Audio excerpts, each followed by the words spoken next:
Bonjour à toutes et à tous. Aujourd'hui, une petite vidéo concernant l'utilisation de la fonction cosinus. Plus particulièrement pour cette vidéo, nous allons voir comment on calcule la mesure d'un angle. Alors pour voir comment on fait pour calculer la mesure d'un angle, on va se mettre dans une situation type. On a un triangle rectangle. Je rappelle que la fonction cosinus au collège n'est définie qu'à partir d'un triangle rectangle. Donc ce triangle rectangle, on va l'appeler ABC. Il va être rectangle en C. Donc on va pouvoir marquer l'angle droit en C ici. Et on va pouvoir définir les différents côtés de ce triangle rectangle. Si l'angle droit est au point C, ça veut dire que l'hypoténuse, ça va être le côté AB. On en profite pour se rappeler les différents noms. Donc c'est le côté AB. Et comme on parle du côté et pas de la longueur, on va rajouter les crochets. Ensuite, pour utiliser le cosinus, il va falloir définir le côté adjacent. Donc le côté adjacent,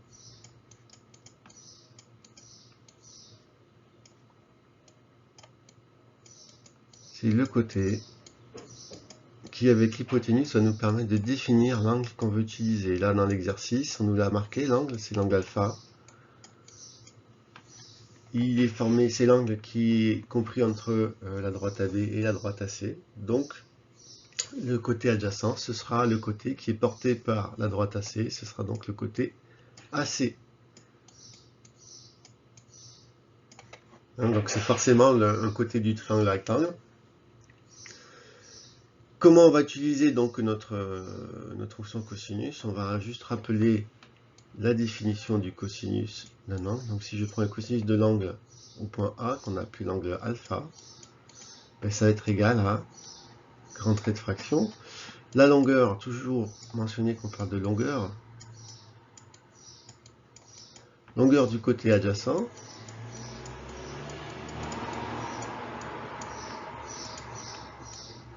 Et on va diviser par la longueur de l'hypoténuse. Donc ça c'est une formule à connaître par cœur. On ne va pas la réinventer à chaque fois ou la redémontrer, il faut qu'elle soit connue par cœur. Et on va tout de suite après modifier en remplaçant cette définition par... Oh, il n'y a pas de H là.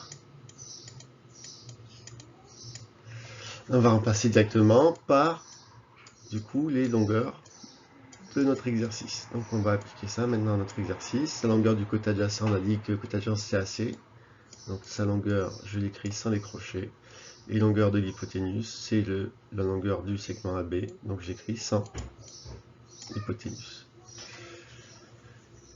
Je peux donc dire que le cosinus alpha aura pour valeur AC, on a dit dans l'exercice c'était une longueur de 7, AB c'est une longueur de 12, alors on fera remarquer que la figure du coup n'est pas à l'échelle, on n'a pas besoin d'une figure à l'échelle pour raisonner là-dessus.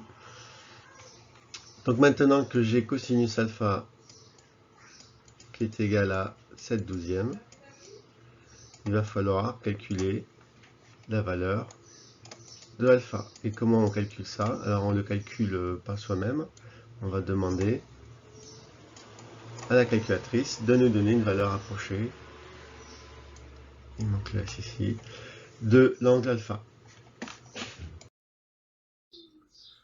Donc il nous faut calculer la valeur de l'angle alpha, sachant que le cosinus de l'angle alpha est égal à 7 douzièmes. Pour ce faire, on va utiliser la fonction inverse de la fonction cosinus, qui est la fonction arccosinus, que vous voyez ici, AR2COS, d'accord? Donc pour l'atteindre, il va falloir appuyer sur la touche seconde, ensuite la touche cosinus, et on va apparaître donc arcos, et nous on veut l'arccosinus de la valeur 7 divisé par 12. On rentre directement la division, c'est divisé par 12, parce qu'on ne veut pas de valeur approchée, on fait pas on n'arrondit pas un calcul intermédiaire.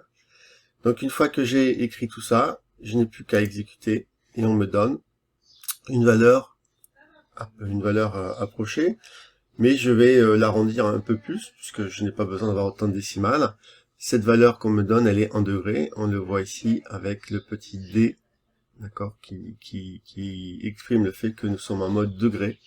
Donc le retour de l'arc cosinus, c'est une valeur en degrés. Donc j'ai 54,3146659, etc. Donc je vais revenir à 54,3 degrés. C'est déjà une précision suffisante pour notre exercice. Je doute qu'on puisse tracer un angle au centième de degré avec un rapporteur de toute manière. Il ne nous reste donc plus qu'à indiquer que la valeur de l'angle alpha est environ égale à 54,3 degrés.